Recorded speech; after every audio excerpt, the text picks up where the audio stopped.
जब एक ईमानदार अधिकारी के सामने उसका सबसे बड़ा अपराधी कोई अनजान व्यक्ति नहीं, बल्कि उसका अपना जीवन साथी बनकर खड़ा हो जाए, क्या वह अपने कर्तव्य को चुनेगी या अपने प्रेम को?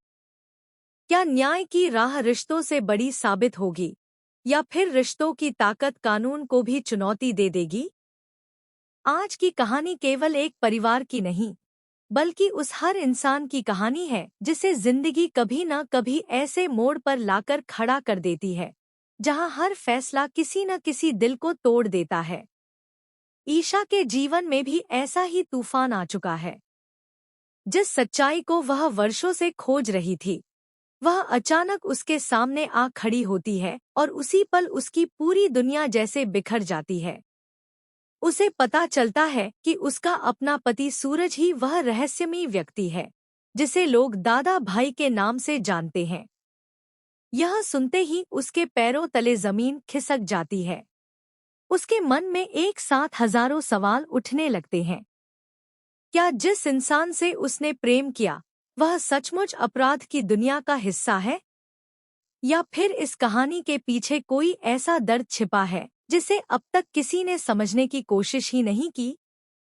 धीरे धीरे सच्चाई की परतें खुलती हैं और ईशा को पता चलता है कि सूरज का जीवन हमेशा से ऐसा नहीं था।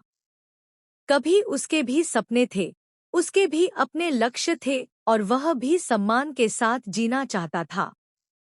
लेकिन एक ऐसी घटना ने सब कुछ बदल दिया जिसने उसके परिवार को हमेशा के लिए तोड़ दिया। उसके पिता और उसके भाई की मौत केवल एक हादसा नहीं थी, बल्कि एक अन्यायपूर्ण व्यवस्था का परिणाम थी।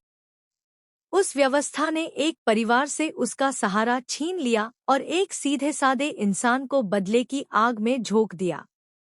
यह सच जानकर ईशा का दिल टूट जाता है। उसे महसूस होता है कि जिस व्यवस्था की रक्षा करने की उसने शपथ ली थी, उसी व्यवस्था की गलतियों ने उसके अपने परिवार को भी बर्बाद कर दिया है। अब उसके सामने सबसे कठिन प्रश्न खड़ा है। क्या वह एक अधिकारी बनकर केवल कानून देखे या एक पत्नी बनकर अपने पति का दर्द समझे? तभी सूरज शांत लेकिन बेहद दर्द भरी आवाज में उससे कहता है कि यदि उसे एक ऐसा पति स्वीकार है जिसकी पहचान अब दादा भाई के रूप में हो चुकी है, तो वह उसके साथ रह सकती है।